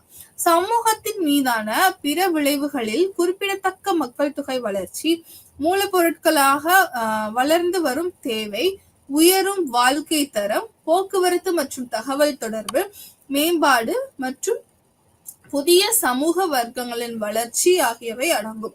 குறிப்பாக நடுத்தர வர்க்கம் மற்றும் தொழில் முனைவோர் அப்படின்னு சொல்றோம். இது மூலியமா யாருக்கெல்லாம் நன்மைகள் நடக்குதுன்னு சொல்லிட்டு ஒரு சர்டைன் பேர்கள் வந்து கொடுத்திருக்காங்க. யாருக்கு அப்படின்னா ஃபர்ஸ்ட் பாத்தீங்க அப்படின்னா மக்கள் தொகை, குறிப்பிட்ட மக்கள் தொகையின் வளர்ச்சி அப்படின்னு சொல்றோம்.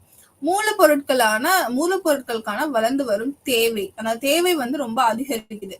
உயரும் வாழ்க்கை தரம், நினைச்சு பாருங்க, இது வரைக்கும் வந்து வெறும் விவசாயத்தினுடைய சம்பளத்தை மட்டுமே நம்பிக்கிட்டு கூட இருந்தவங்களுக்கு வந்து ரெகுலரா ஒரு ப்ராப்பரா ஒரு சேலரி அமௌண்ட் அவங்களுக்கு வந்து கிடைக்கும் போது, ஒரு ஜாப் செக்யூரிட்டி அந்த இடத்துல கிடைக்கும் போது அவங்களுக்கு என்ன தேவை, அவங்களோட வாழ்க்கை தரங்கள் வந்து உயரும் இல்லையா? அது மட்டும் இல்லாம போக்குவரத்து வசதிகள் அங்க நிறைய வரும். ஏன்னா அவங்க இண்டஸ்ட்ரிக்கு வேலைக்கு போகணும்னா அந்த கரெக்டான டைமிங்க்கு போகணும். அப்ப அந்த இடத்துல ரெகுலரா என்ன ஆகும், போக்குவரத்து வசதிகள் வந்து மேம்படுத்தப்படும். அந்த இடத்துல தகவல் தொடர்பு மேம்பாடு அடையும் இல்லையா? அப்ப இந்த மாதிரியான சில விஷயங்கள் நடக்கும்போது அந்த சமூகம் வந்து ஒரு வளர்ச்சி பெற்ற ஒரு சமூகமா மாறும். அப்ப இது யாரும் அதுலயும் வந்து இதுல ரொம்ப வந்து நன்மை வாங்கக்கூடியவங்க யாரா இருக்காங்க அப்படின்னா நடுத்தர வர்க்கமும் தொழில் முனைவோருமா இருக்காங்க. அப்ப தொழில்மயமாக்கல் வந்து வரலாற்று ரீதியாக நகரமயமாக்கல் அல்லது நகரங்களின் விரிவாக்கத்திற்கு வழிவகுக்குது. நம்ம பார்த்தோம் இல்லையா, தொழில்மயமாக்கல் அப்படிங்கிற ஒரு விஷயம் வந்து எப்படி நகரமயமாக்கலா மாறுது அப்படின்னு பாத்தீங்க அப்படின்னா, ஏன்னா தொழில்துறை அந்த தொழிற்சாலையை சார்ந்து சில நகரங்கள் உருவாகும். அப்ப அந்த மாதிரியான இப்ப பாத்தீங்க அப்படின்னா சென்னையில ஐடி செக்டரை சுத்தி ஒரு சிட்டி கிரியேட் ஆயிருக்கும்.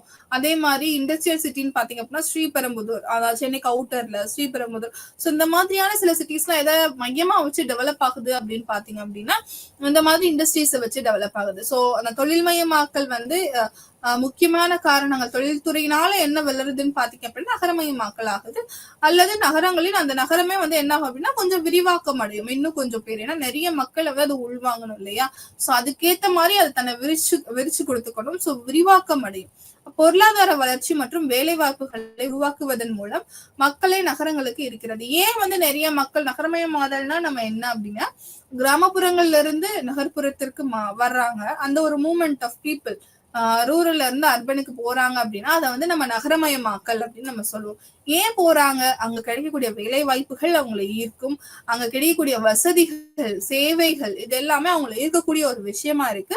அதனால அந்த மக்கள் எல்லாரும் எதை நோக்கி படையெடுக்கிறாங்க அப்படின்னா நகரங்களை நோக்கி படையெடுக்கிறாங்க. அப்போ ஒரு பிராந்தியத்திற்குள் தொழிற்சாலைகளை நிறுவுவது நகரமயமாக்கலுக்கு வழிவகுக்கும். ஒரு ஸ்டேட்ஸ்குள்ள ஒரு நாட்டுக்குள்ள நிறைய இண்டஸ்ட்ரீஸ் கட்டுறாங்க அப்படின்னா அது நகரமயமாக்கலுக்கு வழிவகுக்கும் அப்படின்னு சொல்றாங்க. தொழிற்சாலை தொழிலாளர்களுக்கு அதிக தேவையை உருவாக்குகிறது.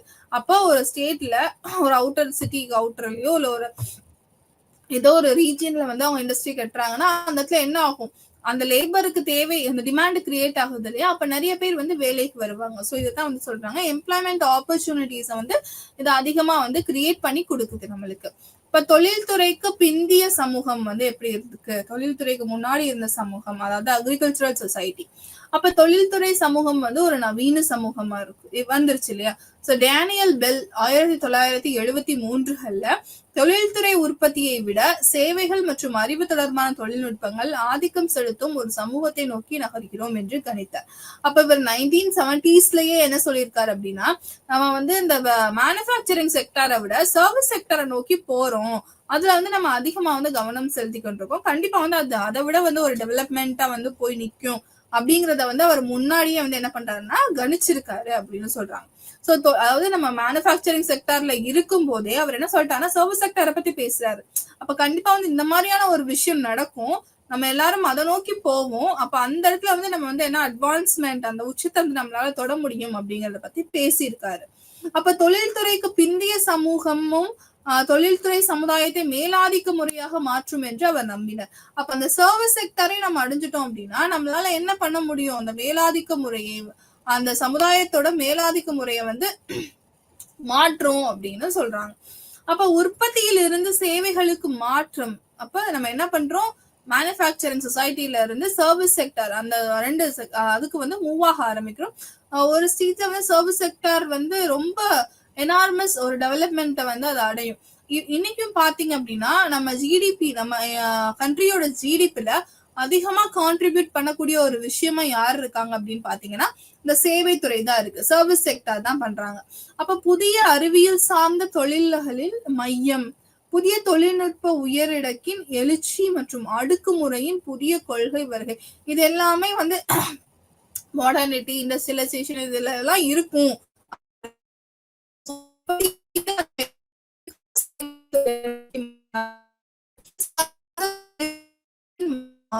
புதிய தொழில்நுட்ப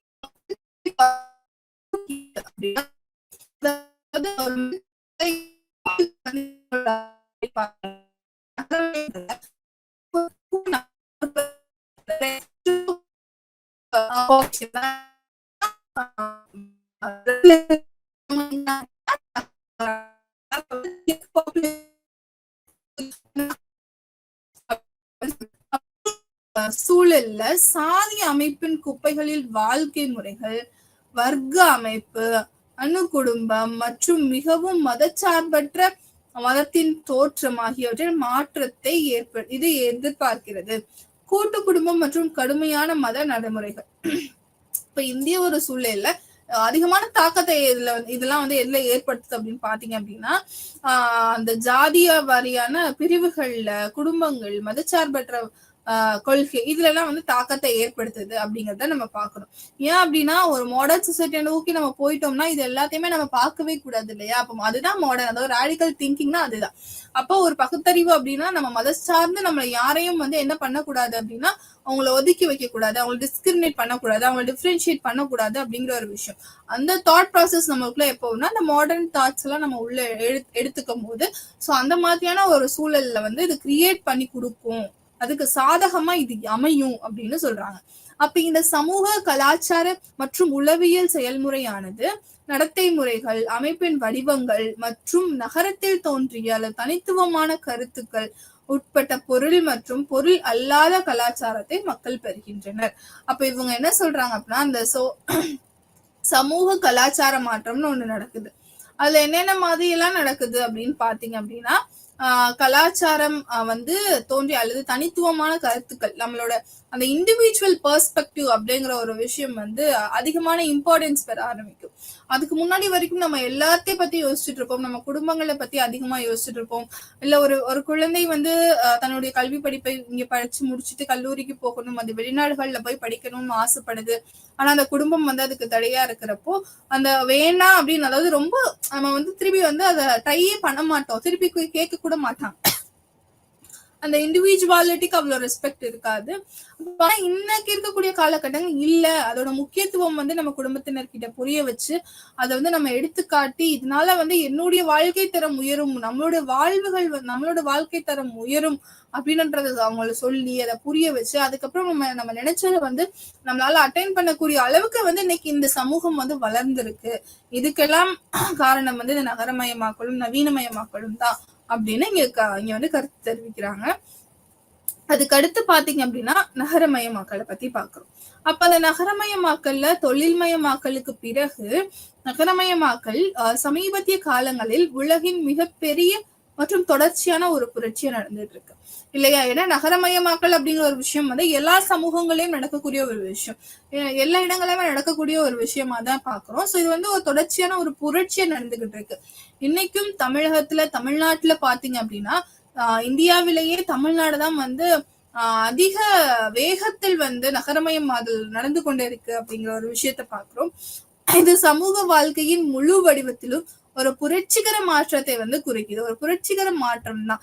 ஏன் அப்படின்னு நம்ம புரட்சிகரம் நம்ம சொல்றோம் அப்படின்னா, நம்ம முன்னாடி பார்த்த மாதிரி இது வந்து மொத்தமா என்ன ஆகுது அப்படின்னா அந்த கிராம கலாச்சாரம், அந்த ஒரு விவசாய கலாச்சாரத்துல இருந்து நம்ம தொழில்துறை கலாச்சாரத்துக்கு மாறுறோம். கம்ப்ளீட்டா வந்து என்ன ஆகுது அப்படின்னா நம்ம வாழ்ந்த அந்த பிலிப் சிஸ்டம், நம்ம வாழ்ந்த அந்த கம்ஃபர்ட் ஜோன், நம்ம ஊரு, நம்ம சொந்தக்காரங்க அப்படிங்கிற ஒரு கம்ஃபர்ட் ஜோனுக்குள்ள இருந்த நம்ம என்ன பண்றோம் அப்படின்னா பல மக்கள், பல கலாச்சாரத்தின் கொண்ட மக்கள், பல பிலீஃப் சிஸ்டம் கொண்ட மக்களுக்கு நடுவுல போய் நம்ம நிற்போம். அதுவே வந்து ஒரு புதிய அனுபவமா தான் இருக்கும். அப்ப அந்த சூழ்நிலைக்குள்ள நம்ம போகும்போது நம்ம ஆட்டோமேட்டிக்கா என்ன பண்ணுவோம்னா நம்ம சில விஷயங்களை வந்து பார்ப்போம், நம்ம சில விஷயங்கள் நம்மளுக்கு வந்து வேற ஒரு கல்ச்சர் பிடிக்க ஆரம்பிக்கும், அதை ஃபாலோ பண்ண ஆரம்பிப்போம், வேற ஒரு பிலீஃப் சிஸ்டம் பிடிக்க ஆரம்பிக்கும், அதை ஃபாலோ பண்ண ஆரம்பிப்போம். இந்த மாதிரி நிறைய விஷயங்கள் நடக்கும். நம்மளோட திங்கிங், நம்மளோட தாட் ப்ராசஸ் வந்து நம்ம ஊரை விட்டு ஒரு அகண்ட ஒரு பார்வையா மாறும். நம்மளோட ஃபியூச்சர் திங்கிங் வந்து ரொம்ப ஒரு வைட் ஆங்கிள் வந்து நம்ம திங்க் பண்ண ஆரம்பிப்போம். இவ்வளவு பேர் வந்து இதுக்கு போட்டி போட்டுட்டு இருக்காங்களா இந்த ஒரு போஸ்டிங்க்கு அப்படின்ற மாதிரி நிறைய விஷயங்கள், இவ்வளவு எல்லாம் கண்டுபிடிச்சிருக்காங்களா, இந்த மாதிரி எல்லாம் இருக்கா அப்படிங்கிற நிறைய ஆச்சரியப்படுத்தக்கூடிய சில விஷயங்கள்லாம் நடக்கும். அதெல்லாம் பார்த்து அவங்க இன்ஸ்பயர் ஆகி அவங்களே தன்னை மோட்டிவேட் பண்ணி ஹையர் பொசிஷனுக்கு போறதுக்கான வாய்ப்பை வந்து இந்த நகரமயமாதல் அப்படிங்கிற ஒரு விஷயம் வந்து எடுத்து காமிச்சு கொடுக்கும் அப்படின்னு சொல்றாங்க. அப்ப பொருளாதார மற்றும் தொழில்நுட்ப வளர்ச்சியின் விளைவு அப்படின்னு நம்ம சொல்றோம். அப்ப ஒரு சமூக செயல்முறையாக நகரமயமாதல் அப்படிங்கிற ஒரு விஷயம் மனிதனுடைய வாழ்க்கையில முறையில் பெரும் மாற்றங்களை கொண்டு வந்துள்ளது. நம்ம மனித வாழ்க்கையிலே இந்த விதம் என்ன பண்ணுது அப்படின்னா சில மாற்றங்களை கொண்டு வந்திருக்கு அப்படிங்கிறத பத்தி பாக்குறோம். அப்ப நகரமயமாதல் அப்படிங்கிற ஒரு விஷயம் நகர்ப்புறமாக மாறுதல், இல்ல நகரங்களுக்கு செல்லுவது, விவசாயத்திலிருந்து வர்த்தகம், உற்பத்தி, தொழில் மற்றும் மேலாண்மை போன்ற நகரங்களில் நிலவும் பிற நோக்கங்களுக்கு மாறுதல் மற்றும் நடத்தை முறைகளில் தொடர்புடைய மாற்றங்கள். நம்ம முன்னாடி பார்த்த மாதிரி எந்தெந்த காரணத்துக்காகலாம் மக்கள் நகரங்களை நோக்கி படியெடுக்கிறாங்க அப்படிங்கிற சில விஷயம் அததான் இங்கேயும் கொடுத்திருக்காங்க. தொழில், அதாவது வேலை வாய்ப்புகள், தொழில் துறைக்காக, விவசாயத்திலிருந்து நம்ம வர்த்தகம் நோக்கி போறது, இல்ல உற்பத்திக்காக நம்ம போறது. சோ சில விஷயங்கள், அதாவது இப்ப நகரங்களில் நிலவும் பிற நோக்கங்கள், வேற என்ன ஃபெசிலிட்டிஸ், சர்வீஸ் செக்டர்ஸ் அங்க அதிகமா கிடைக்கும்.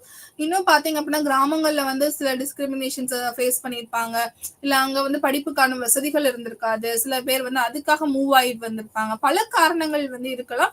இதெல்லாம் ஒரு மேஜர் ஃபேக்டர்ஸ் அப்படின்னு சொல்றாங்க. அதுக்கப்புறம் பாத்தீங்க அப்படின்னா நகர்ப்புற அனுபவத்தின் முக்கியத்துவத்தை சிம்மல் கருதினார். அவர் என்ன சொல்றாரு அப்படின்னா நகரமயமாக்கலை விட நகர்ப்புறத்தில் கவனம் செலுத்த தேர்ந்தெடுத்தார். The metropolis and the mental life, இதை பத்தின ஒரு உளவியல் கருத்தை அவர் வெளியிடுறாரு. நகரத்தின் வாழ்க்கையை பற்றி அவரது கருத்துக்களை விவரிக்கும் ஒரு கட்டுரை இது மெட்ரோபோலிஸ் அப்படிங்கிற ஒரு எஸ்ஸே. அப்ப நவீன நகரத்தின் தனித்துவமான பண்பு நகரவாசிகள் சமாளிக்க வேண்டிய நரம்பு தூண்டுதல்களின் தீவிரம் ஆகும். இதற்கு காரணம் வாழ்க்கையின் தாளம் மற்றும் உணர்ச்சி படங்களின் தாளம் மெதுவாகவும் பழக்கமாகவும் சமமாகவும் இருக்கும் கிராமப்புற அமைப்பிலிருந்து காட்சிகள், ஒளிகள் மற்றும் வாசனைகளின் தொடர்ச்சியான குண்டுவீச்சுகளுடன் நகரத்திற்கு நகர்வதே ஆகும். அதாவது என்ன சொல்றாங்க அப்படின்னா எடுத்தோடனே அவங்க கொஞ்சம் டிஃபிகல்டிஸை ஃபேஸ் பண்ணுவாங்க. அவங்களோட தாட் ப்ராசஸ் எப்படி இருக்கும், நம்ம எப்படி இதெல்லாம் சமாளிக்க போறோம் அப்படிங்கிற ஒரு கியூரியாசிட்டி அவங்களுக்குள்ள இருந்துட்டே இருக்குமா அப்படின்னு இவர் சொல்றாரு. என்ன அப்படின்னா அதான் நம்ம சொன்னோம் இல்லையா, நம்ம ஊர்ல இருந்திருப்போம், நம்மளை சுத்தி நம்ம சொந்தக்காரங்க தான் இருந்திருப்பாங்க, நம்மளோட ஃப்ரெண்ட்ஸ் தான் இருந்திருப்பாங்க. மோஸ்ட்லி கிராமப்புறங்கள்ல பாத்தீங்கன்னா சொந்தக்காரங்களா தான் இருந்திருப்பாங்க இல்லையா அந்த ஊர் ஃபுல்லா. சோ அந்த மாதிரியான ஒரு கம்ஃபர்ட் ஜோனை விட்டு அவங்க புது காட்சிகள் பார்க்கக்கூடிய ஒரு நகரத்துக்குள்ள போறாங்க. புது ஒளிகள், வாசனைகள், இது எல்லாமே அவங்களுக்கு புதுசு புதுசா இருக்கும். எல்லாமே அவங்க தங்குற இடங்கள்ல இருந்து, அவங்க சுத்தி இருக்க மக்கள் இருந்து, அவங்களோட வீடு சுத்தி இருக்க மக்கள் இருந்து, அவங்க வேலை பார்க்குற இடத்துல இருக்கக்கூடிய மக்கள் வரைக்கும் அங்க ஆர்கனைசேஷன் கல்ச்சர் அப்படின்னு சொல்லக்கூடிய அந்த நிறுவனத்தினுடைய கல்ச்சரை ஃபாலோ பண்றதுக்கு இது எல்லாத்துலயும் என்ன பட்டிருக்கும்னா வேறுபாடுகள் இருக்கும். சோ அதெல்லாம் இப்படி எல்லாம் மொத்தமா இருப்போ அந்த இதை நம்ம எப்படி ஃபேஸ் பண்ண போறோம் அப்படிங்கிற கியூரியாசிட்டி தான் இந்த பீப்புளுக்குள்ள இருக்குமா இப்ப இந்த அர்பனைசேஷன் நடக்கிறப்போ அப்படின்னு ஜார்ஜ் சிம்மல் அவர்கள் கருத்து தெரிவிக்கிறாங்க. அப்புறம் பர்கின் என்ன சொல்றாரு அப்படின்னா தொழில்துறைக்கு முந்தைய நகரங்கள் மனிதன் அல்லது விலங்கு ஆற்றல் மூலங்களை சார்ந்து நில பிரபுத்துவ சமூகங்கள் அல்லது அதிகாரத்துவங்களின் துணை அமைப்புகள் ஆகும் அப்படின்னு சொல்றாங்க. அது ஃபியூடலிசம் அதெல்லாம் தாண்டி தான் நம்ம இப்ப இன்னைக்கு இருக்க சொசைட்டில இருக்கோம். ஆள் மாற்றம், மதச்சார்பின்மை ஆகியவற்றை கொண்டிருக்கவில்லை. இதெல்லாம் அந்த ஃபியூடல் சொசைட்டில இதெல்லாம் கிடையாது. நாட்டுப்புற நகர்ப்புற இரு வகையில் நகரங்களின் சிறப்பியல்பு பெரிய அளவு மாறாக உயிரற்ற அதிகார மூலங்களிலிருந்து பெறப்பட்ட வளர்ந்த தொழில்நுட்பத்தை கொண்ட தொழிற்சாலை மூலம் சமூகங்கள் சுதந்திரமான பொருளாதார வளங்களை கொண்ட நகரங்களாக முழுமையாக உருவாகியுள்ளன. அதாவது ஒரு முழு நகரமா அது எப்ப கிரியேட் ஆகுதுன்னா நம்ம பார்த்த மாதிரி இண்டஸ்ட்ரீஸ்ல இருந்து ஒரு நகரம் கிரியேட் பண்றோம். அது என்ன ஆகுதுன்னு பாத்தீங்க அப்படின்னா ஒரு முழுமையான நகரமா மாறுறதுக்கு இது எல்லாமே ஹெல்ப் பண்ணுது அப்படின்னு சொல்றாங்க. அது நாட்டுப்புற இந்த நகர்ப்புற மாற்றங்கள் நடைபெறப்போ இந்த சிறப்பு இயல்புகளை அது கொண்டு இருக்கும். சிறப்பு இயல்புகள்லாம் என்னன்னா அந்த நகரத்தில் இருக்கக்கூடிய வசதிகள், இந்த நகரத்தில் கிடைக்கக்கூடிய வேலை வாய்ப்புகள், நிறைய வாய்ப்புகள் கிடைக்கும், நிறைய வசதிகள் அந்த இடத்துல கிடைக்கப்பெறுது, பொருளாதார வாய்ப்புகள் அந்த இடத்துல நிறைய கிடைக்கப்பெறும் அப்படிங்கறத நம்ம பாக்குறோம். அதுக்கு அடுத்து பாத்தீங்க அப்படின்னா வளர்ச்சியின் முன்னோக்குகள், பெர்ஸ்பெக்டிவ்ஸ் அப்படின்னு நம்ம சொல்லுவோம். இப்ப டெவலப்மெண்ட் பெர்ஸ்பெக்டிவ்ஸ ஒவ்வொருத்தவங்களும் ஒவ்வொரு மாதிரியான கண்ணோட்டங்கள்ல சொல்லியிருப்பாங்க இல்லையா.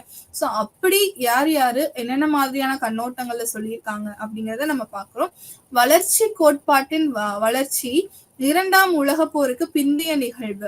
அப்படி இருக்கிறப்போ வளர்ச்சி, அதாவது இந்த வளர்ச்சி கோட்பாடு அப்படிங்கிற ஒரு விஷயம் வந்து இந்த செகண்ட் வேர்ல்டு வாருக்கு முன்னாடியே எழுதப்பட்ட ஒரு கான்செப்ட் அப்படின்னு சொல்றாங்க. ஆனா வளர்ச்சி மற்றும் முன்னேற்றம் இருக்கு இல்லையா, ரெண்டுமே பற்றிய கருத்துக்கள் சமூக டார்வினிசத்தின் கோட்பாடுகளில் உள்ளன. அந்த சோசியல் டார்வினிசம்னு சொல்லப்படக்கூடிய அந்த கான்செப்ட்ல இருக்கு அப்படின்னு சொல்றாங்க. அப்போ மோர்கனின் காட்டு முராண்டித்தனம் பற்றிய பகுப்பாய்வு, காட்டு முராண்டித்தனம் மற்றும் நாகரிகம், மார்க்சின் வரலாற்று பொருள் முதல்வாதம், டோனஸ் ஜெமன்சாஃப்ட் ஜெம்சாஃப்ட், இன்னொன்னு வந்து ஜெஷல்சாஃப்ட் அப்படின்னு சொல்வாரு டோனஸ் அப்படிங்கிறவரு. காம்டேவோட 3 நிலைகளின் சட்டம், லா ஆஃப் 3 ஸ்டேஜஸ் சொல்லுவோம் இல்லையா. அப்ப டர்கைமோட இயந்திரத்திலிருந்து கரிம ஒற்றுமை மற்றும் வெப்பரோட பகுத்தறிவு சிகிச்சை, இது எல்லாத்துலயும் பத்தி பேசுறாங்க. நம்ம இந்த இவங்க எல்லாருமே யாருன்னா கிளாசிக்கல் திங்கர்ஸ் இல்லையா. சோ இவங்க எல்லாருமே எதை பத்தி பேசியிருக்காங்க அப்படின்னா அந்த வளர்ச்சி அந்த டெவலப்மெண்ட், வளர்ச்சி மற்றும் முன்னேற்றம், இதை பத்தின கருத்துக்கள் எல்லாமே இவங்களோட அந்த தியரிஸ்ல இருக்கு அப்படின்னு சொல்றாங்க. அதாவது எப்படி வந்து ஒரு டெவலப்மெண்ட் நடக்குது, சேஞ்சஸ் நடக்குது சொசைட்டில, இவங்க பார்த்த ஒரு சேஞ்சஸ். இப்ப மார்க்ஸ் எல்லாம் எடுத்துக்கிட்டீங்கன்னா அவர் பொருளாதார கொள்கை சொல்லியிருப்பாரு. இப்ப பொருளாதாரத்துல என்ன மாதிரியான என்ன மாதிரியான கொள்கை கருத்துக்களை அவர் வெளியிட்டிருக்காரு, இதெல்லாம் வந்து அவர் அக்செப்ட் பண்ணிக்கிட்டாரு. எதை வந்து அவர் அக்செப்ட், அந்த சொசைட்டி சேஞ்சஸ், இந்த சொசைட்டல் சேஞ்சஸ், திடீர்னு சமூகத்துல ஒரு மாற்றம் வரப்போ அவர்களால வந்து என்ன பண்ண முடியலன்னா அதை அக்செப்ட் பண்ணிக்க முடியல. சில பேருக்கு அது என்னன்னு புரிஞ்சிருக்காது, சில பேருக்கு அது ரொம்ப பெரிய மாற்றமா இருந்திருக்கு. ஏன்னா இப்படி இருந்தவங்க இப்படி மாறிடுச்சு, நம்ம ஊர் இப்படி இருந்த ஊர் வந்து இப்படி மாறிடுச்சு அப்படின்னு சொல்லிட்டு நிறைய புது புது விஷயங்கள். இப்ப ஜெஷல்சாஃப்ட், ஜெமன்சாஃப்ட், அதெல்லாம் வந்து எப்படின்னா அந்த இது சொல்லியிருப்பாங்க, டிஃபரன்ஸ் பிட்வீன் அந்த அக்ரிகல்ச்சர் சொசைட்டிக்கும் இப்ப இருக்கிற காம்ப்ளெக்ஸ் சொசைட்டிக்கும் என்ன மாதிரியான டிஃபரன்ஸ் எல்லாம் இருந்தது, அங்க வந்து ரிலேட்டிவ்ஸ் எல்லாம் எப்படி இருப்பாங்க, அவங்க ரொம்ப அட்டாச்சா இருப்பாங்க, ஆனா இங்க வந்து அப்படி இருக்க மாட்டாங்க இந்த இப்ப இருக்கக்கூடிய சொசைட்டில. இந்த மாதிரி நிறைய கருத்துக்களை வந்து தெரிவிச்சிருப்பாங்க. ரொம்ப சிம்பிளா சொல்ல போனா ஒரு சிம்பிள் சொசைட்டில இருந்து நம்ம சொசைட்டி ஒரு காம்ப்ளெக்ஸ் சொசைட்டியா வந்து டெவலப் ஆகி வந்திருக்கும். அது டெவலப் ஆகிக்கிட்டு இருக்கு வர ஸ்டேஜஸ்ல இருக்கக்கூடிய சில சேஞ்சஸ், சொசைட்டி சேஞ்சஸ், என்னென்ன மாதிரியான சேஞ்சஸ் எல்லாம் வந்து அந்த ஒரு சேஞ்சஸ் நடக்கும்போது சொசைட்டி வந்து ஒரு இம்பேலன்ஸ் கிரியேட் ஆகும் இல்லையா. ஸோ அந்த இம்பேலன்ஸை வந்து நம்ம எப்படி பேலன்ஸ் பண்ணி நம்ம வந்து இப்ப இருக்க ஒரு சொசைட்டிக்கு, ஒரு ஸ்டேபிளான ஒரு சொசைட்டிக்கு வந்திருக்கும் அப்படிங்கிற ஒரு விஷயங்களை அவங்க நிறைய தியரிஸ், நிறைய திங்கர்ஸ் எல்லாம் சொல்லியிருப்பாங்க. அதை பத்தி நம்ம பார்க்கலாம். ஸோ 3 காலகட்ட வளர்ச்சி உள்ளது. அது என்னென்ன அப்படின்னா 3 காலகட்டங்கமா பிரிச்சிருக்காங்க. அப்ப 16ஆம் நூற்றாண்டு வரைக்கும், இப்ப 16ஆம் நூற்றாண்டுல ஐரோப்பாவில் நவீன மாநிலங்களின் தோற்றம், மேன் அண்ட் ரைஸ் அப்படின்னு நம்ம சொல்லுவோம். அது ஃபர்ஸ்ட் அப்படின்ற ஒரு கான்செப்ட் வந்து உள்ள கொண்டு மேன் அண்ட் ரைஸ் அப்படின்னா மனிதர்களுடைய அந்த ஒரு வளர்ச்சி காலகட்டம் இப்ப தோன்றுது அப்படின்னு சொல்றாங்க. இந்த காலகட்டத்துல வந்து விவசாயம், நகரங்கள் மற்றும் நாகரிகங்களின் பரிணாம வளர்ச்சியை கண்டது. அந்த ஒரு வளர்ச்சி அடைகிற ஒரு ஸ்டேஜ் தான் நம்ம என்ன சொல்றோம் அப்படின்னா பரிணாம வளர்ச்சி அடையுதுன்னா, விவசாயம் பரிணாம வளர்ச்சி அடையுது, நகரம் பரிணாம வளர்ச்சி அடையுது, நாகரிகங்கள் பரிணாம வளர்ச்சி அடையுது.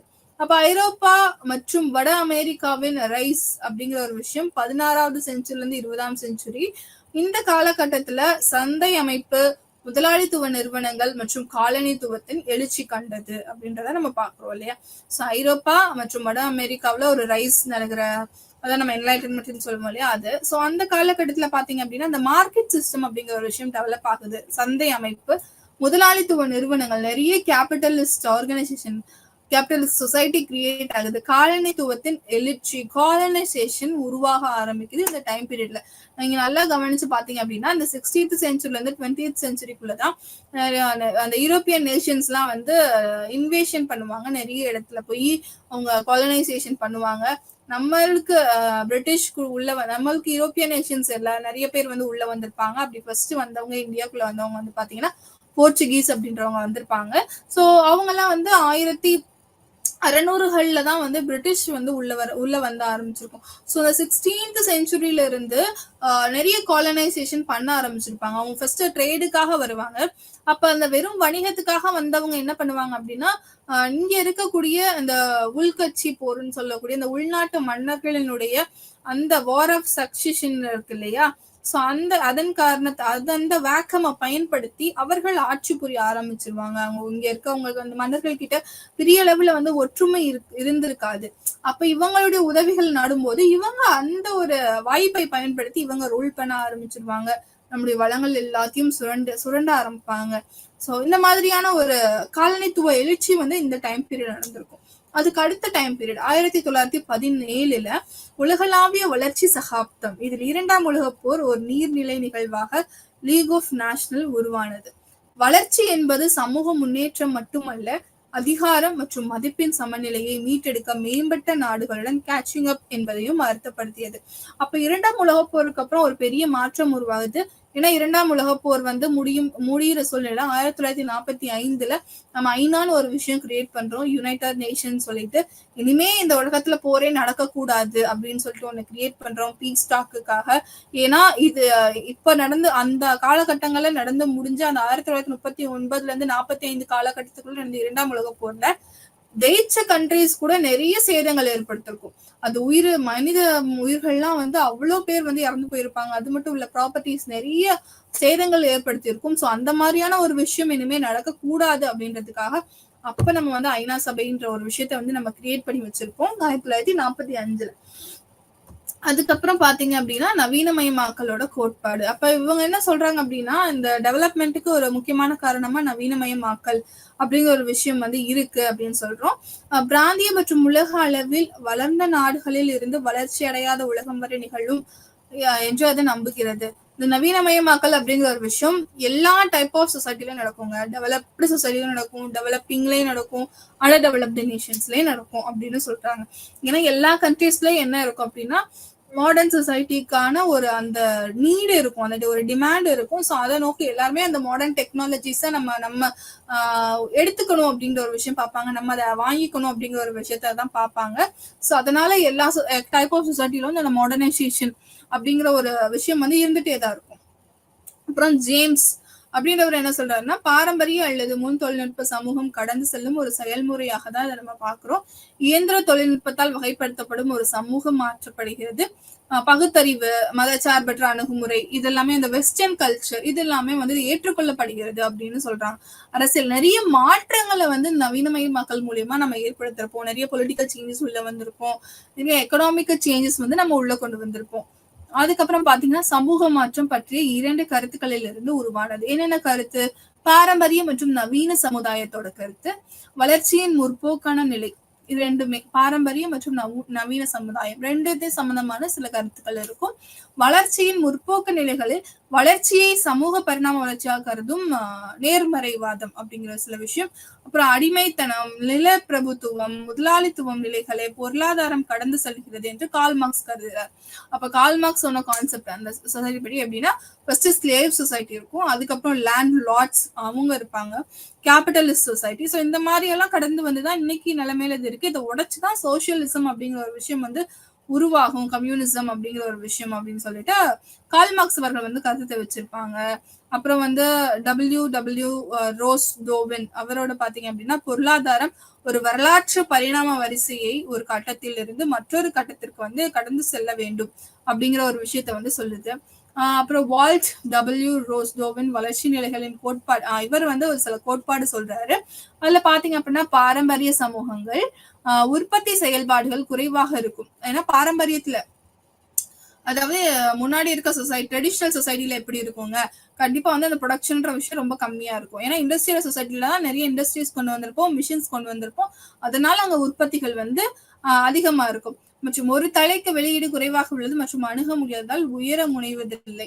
அப்புறம் அறிவியல் மற்றும் தொழில்நுட்பம் வந்து அதிகமா இருக்குங்க இண்டஸ்ட்ரியல் சொசைட்டி. மாடர்ன் சொசைட்டில குடும்பம் மற்றும் குலக்குழுக்கள் வலியுறுத்தப்படுகின்றன. அந்த ஃபேட்டலிஸ்டிக் மற்றும் அரசியல் அதிகாரம் மையப்படுத்தப்படாது எங்க அந்த பாரம்பரியம்ல. இரண்டாவது கட்டம் வந்து பொருளாதாரம் நிபந்தனை தொகுப்பு. இது பாரம்பரிய நிறுவனங்கள் மாற தொடங்கும்.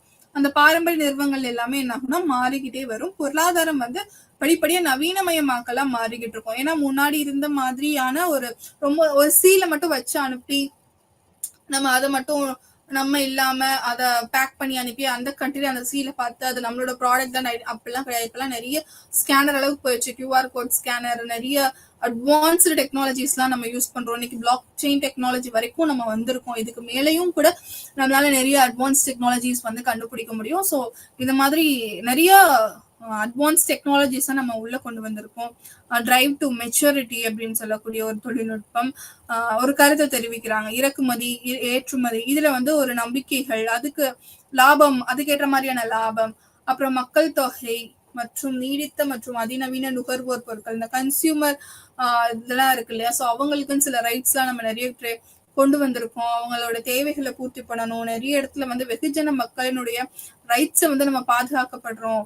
முக்கியமா வந்து இந்த கன்சியூமர் ரைட்ஸ்ன்னு சொல்லக்கூடிய சில விஷயங்கள். பரவல் அல்லது வளர்ப்பு அணுகுமுறை இதை பார்த்தோம் அப்படின்னா, இந்த அணுகுமுறைப்படி வளர்ந்த நாடுகள்ல இருந்து வளர்ச்சி அடையாத நாடுகளுக்கு கலாச்சார கூறுகளின் பரவலால் வளர்ச்சி ஏற்படுகிறது. இந்த கலாச்சார கூறுகள் மூலதனம், தொழில்நுட்பம் மற்றும் நிறுவனங்கள் உட்பட அடையாளம் காணப்படலாம் அப்படின்னு சொல்றாங்க. அதாவது வளர்ச்சி அடையாத நாடுகளுக்கு சில கலாச்சார கூறுகள் மூலமாகவும் மூலதனங்கள் வந்து தொழில்நுட்பமா மாற்றப்படுது அப்படின்னு சொல்றாங்க.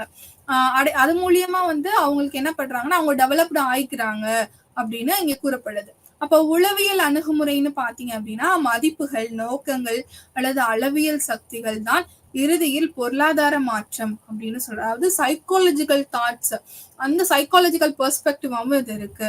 என்ன அச்சீவ்மெண்ட் அப்படிங்கிற ஒரு கான்செப்டை பத்தி இங்க பேசுறாங்க. என்ன அச்சீவ்மெண்ட் அப்படின்னா தொழில் முனைவோர் பாத்திரங்களுக்கு ஒரு குறிப்பிட்ட நபர்களுக்கு ஏற்றது.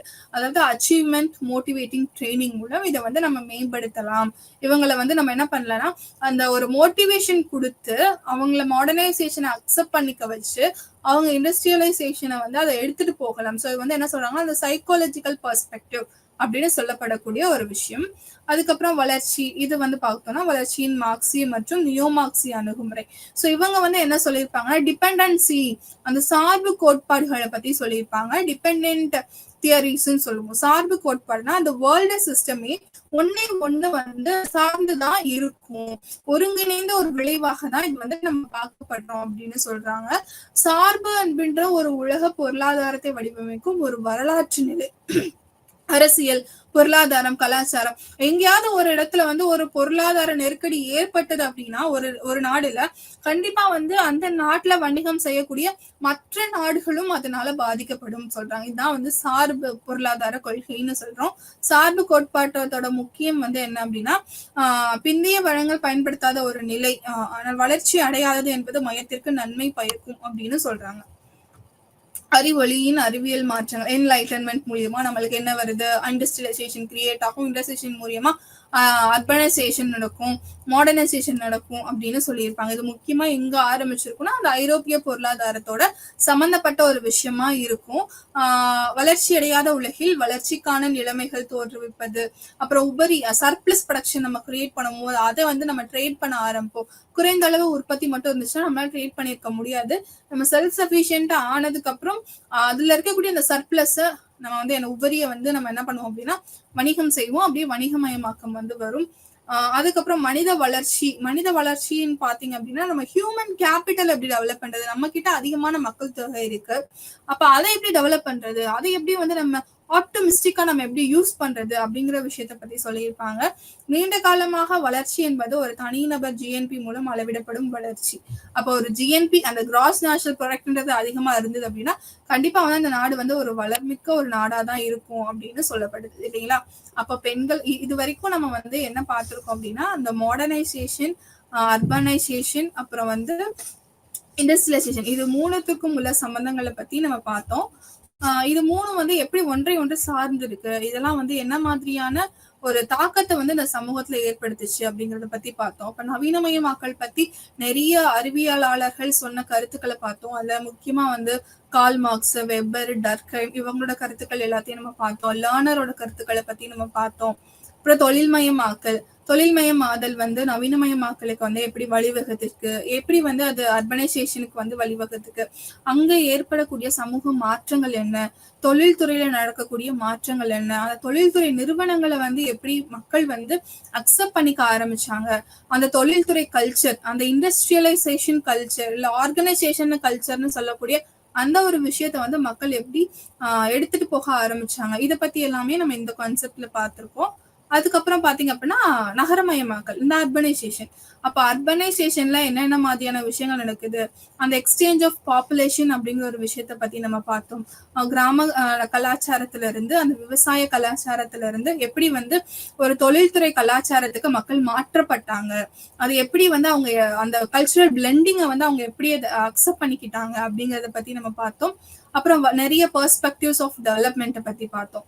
மேம்பாட்டின் மூலியமாக வரக்கூடிய நிறைய கோட்பாடுகளை பத்தி பார்த்தோம். அந்த கோட்பாடுகள்ல வந்து பாரம்பரிய கோட்பாடை பத்தி பார்த்தோம். அப்புறம் டிபெண்டன்சி தியரி, சார்பு, அந்த கோட்பாடை பத்தி நம்ம பார்த்தோம். எப்படி வந்து ஒவ்வொரு நாடும் வந்து ஒவ்வொன்றையும் சார்ந்து இருக்குது அப்படிங்கறத பத்தி பார்த்தோம். அப்புறம் வளர்ச்சி, இந்த வளர்ச்சியின் மார்க்சியம் அப்புறம் நியோ மார்க்ஸ் அவங்களோட கான்செப்ட், அவங்களோட தியரிஸ் பத்தி நம்ம பார்த்தோம். அதுக்கப்புறம் என்லைட்டன்மெண்ட் வந்து எப்படி யூரோப்பியன் நேஷன்ல கிரியேட் ஆகி இன்னைக்கு இருக்கிற ஒரு காம்ப்ளெக்ஸ் சொசைட்டிக்கு வழிவகுத்திருக்கு அப்படிங்கிற சில விஷயத்த பத்தி பார்த்தோம். அதுல ஹியூமன் கேபிட்டல் டெவலப்மெண்ட்டை பத்தி பார்த்திருக்கோம். அதுக்கப்புறம் வந்து பெண்கள் வாக்குரிமை முடிவெடுக்கிறது, இது எல்லாமே இன்னைக்கு நம்ம பார்த்திருக்கோம். இன்றைய வகுப்பு இதோட முடிஞ்சது. நன்றி.